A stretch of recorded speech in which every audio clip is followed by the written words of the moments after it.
ഒരുപാട് മികച്ച വേഷങ്ങളിലൂടെ മലയാളികളെ രസിപ്പിച്ച നടനാണ് ടി.പി. മാധവൻ. ഒരു കാലത്ത് അദ്ദേഹമില്ലാത്ത മലയാള സിനിമകൾ തന്നെ ചുരുക്കമാണ്. എന്നാൽ മാധവന്റെ ജീവിതം സിനിമാക്കഥയേക്കാൾ വെല്ലുന്നതാണ്. തിരക്ക് പിടിച്ച സിനിമാ ലോകത്ത് സ്വന്തം കുടുംബത്തെപ്പോലും മറന്ന് ജീവിച്ചപ്പോൾ അദ്ദേഹത്തിന് പ്രിയപ്പെട്ടവരെയെല്ലാം എന്നേക്കുമായി നഷ്ടപ്പെടുകയായിരുന്നു. താരപ്രൗഢിയും സമ്പാദ്യവുമെല്ലാം നഷ്ടപ്പെട്ട് ആരോഗ്യപ്രശ്നങ്ങൾ ഉടലെടുത്തപ്പോൾ തിരിഞ്ഞു നോക്കാൻ പോലും ആരുമില്ലാത്ത അവസ്ഥയിലേക്ക് കാര്യങ്ങൾ എത്തിയതോടെ അനാഥാലയത്തിൽ ഇടം നേടേണ്ടി വരികയായിരുന്നു അദ്ദേഹത്തിന്. ഉത്തരവാദിത്തങ്ങളുടെ ഭാരമില്ലാതെ ഒപ്പമുള്ളവരെക്കുറിച്ച് ചിന്തിക്കാതെ ഒരു പ്രായം വരെ ജീവിച്ചവനായിരുന്നു ടി.പി. മാധവൻ നായർ എന്ന നടൻ. അദ്ദേഹം പ്രണയിച്ചത് മുഴുവൻ സിനിമയെയായിരുന്നു. തിരുവനന്തപുരം നഗരത്തിലെ തന്നെ സമ്പന്നമായ കുടുംബത്തിൽ വിദ്യാഭ്യാസവും സൽപ്പേരുമുള്ള അച്ഛൻ്റെ മകനായി ജനിച്ചിട്ടും കുടുംബത്തിൻ്റെ അഭിമാനപാത പിന്തുടരാൻ അദ്ദേഹം തയ്യാറായിരുന്നില്ല. സിനിമയിൽ എത്താൻ വേണ്ടി അദ്ദേഹം ജീവിച്ചു. ഒടുക്കം സിനിമയിൽ കയറിയപ്പോൾ വിവാഹവും.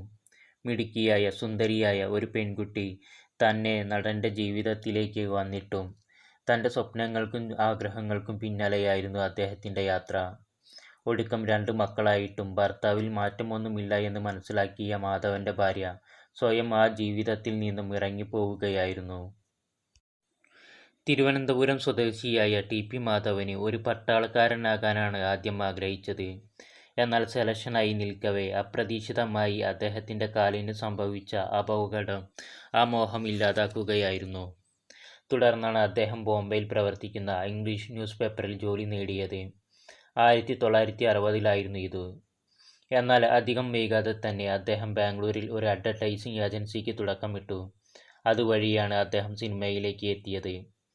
സിനിമയിൽ അഭിനയിച്ചു വരവെയായിരുന്നു വിവാഹം. തൻ്റെ കുടുംബത്തേക്കാൾ സമ്പന്നമായ തൃശ്ശൂരിലെ ബിസിനസ് കുടുംബത്തിലെ പെണ്ണ് വീട്ടുകാർ ആലോചിച്ചായിരുന്നു മാധവന്റെ അച്ഛൻ N.P. പിള്ള വഴി ഗിരിജ മേനോന്റെ വിവാഹാലോചന എത്തിയത്. നടൻ്റെ അച്ഛൻ കേരള യൂണിവേഴ്സിറ്റിയിൽ ഡീനും ഐക്യരാഷ്ട്രസഭയുടെ വിദ്യാഭ്യാസ ഉപദേഷ്ടാവുമായിരുന്നു. ആ ബന്ധവും സമൂഹത്തിലെ വിലയുമാണ് മാധവനെ തൃശ്ശൂരിലെ ഗിരിജയുടെ വീട്ടിലേക്ക് എത്തിച്ചത്. അങ്ങനെ പെണ്ണ് കാണാൻ പോയി. വിവാഹം എന്നത് സ്വപ്നത്തിൽ പോലും മാധവന് ഉണ്ടായിരുന്നില്ല. എന്നാൽ അതീവ സുന്ദരിയായിരുന്ന ഗിരിജയെ മാധവന് ഇഷ്ടമായി. അങ്ങനെ വിവാഹം ഉറപ്പിച്ചു. ആദ്യകാലത്തൊന്നും ദാമ്പത്യത്തിൽ പ്രശ്നങ്ങളൊന്നും ഉണ്ടായിരുന്നില്ല. അന്ന് മാധവൻ സിനിമയിൽ എത്തിയിരുന്നില്ല. മുംബൈയിലും കൊൽക്കത്തയിലുമൊക്കെ ജോലികളും കാര്യങ്ങളുമായി മുന്നോട്ടു പോവുകയായിരുന്നു. മാധവനെ വിവാഹം കഴിച്ചെങ്കിലും ഒരു വീട്ടമ്മയായി ഗിരിജ ഒതുങ്ങിയിരുന്നില്ല. കുടുംബത്തിൻ്റെ വലിയ ബിസിനസ് സാമ്രാജ്യം ഏറ്റെടുത്ത് നടത്തിയത് ഗിരിജയായിരുന്നു.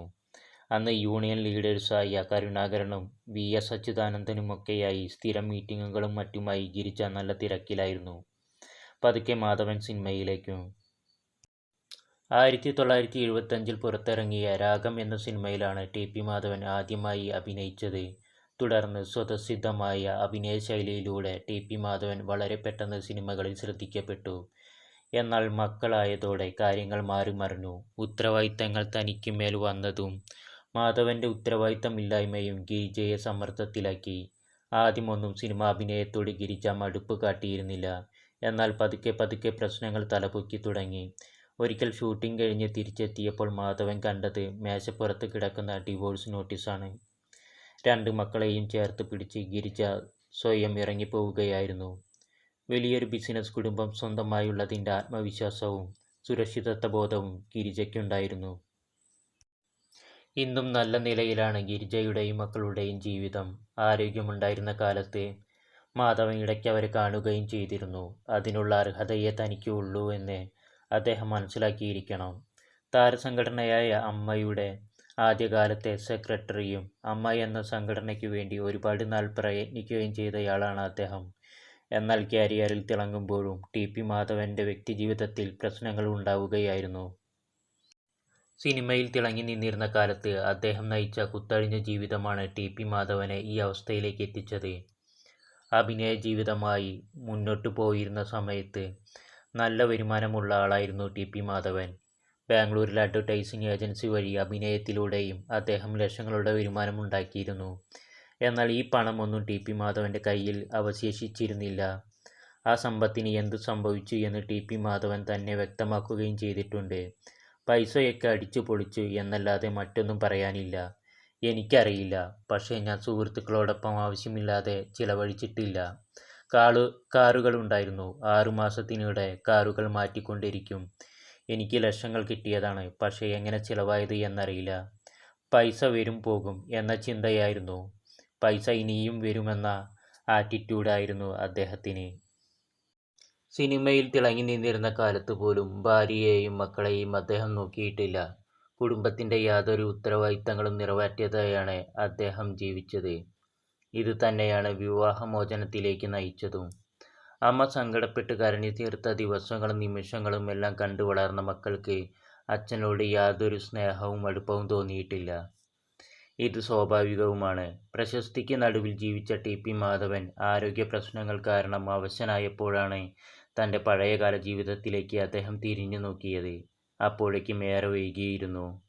താമസിക്കാൻ ഒരു വീട് പോലുമില്ലാതെ അനാഥാലയത്തിലേക്ക് മാറ്റപ്പെട്ട അദ്ദേഹത്തെ മക്കളും നോക്കിയിട്ടില്ല.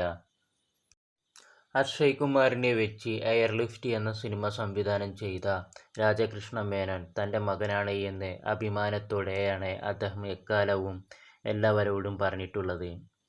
അച്ഛനെ ഉപേക്ഷിച്ച മകനെന്ന ആരോപണം രാജകൃഷ്ണ മേനോനെതിരെ ഉയർന്നിരുന്നു. എന്നാൽ അച്ഛനെന്ന ബന്ധം രേഖകളിൽ മാത്രമേ ഉള്ളൂവെന്നും തനിക്ക് 1 വയസ്സുള്ളപ്പോൾ അദ്ദേഹം അമ്മയെ ഉപേക്ഷിച്ച് പോയതാണെന്നുമാണ് രാജകൃഷ്ണ മേനോൻ വ്യക്തമാക്കിയത്. മക്കളോട് സംസാരിക്കണമെന്ന് നേരത്തെ പലതവണ ടി.പി. മാധവൻ ആഗ്രഹിച്ചിരുന്നു. എന്നാൽ അതൊന്നും സംഭവിച്ചില്ല.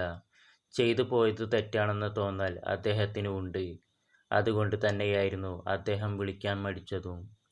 ചെറുപ്പം മുതലേ നല്ല രീതിയിൽ ഒരു കുറവുമില്ലാതെ ജനിച്ചു വളർന്ന ആളാണ് ടി.പി. മാധവൻ. ഒരുപക്ഷേ അദ്ദേഹം നല്ല രീതിയിൽ ജീവിച്ചിരുന്നുവെങ്കിൽ അദ്ദേഹത്തിന് ഈ ഗതി വരില്ലായിരുന്നു.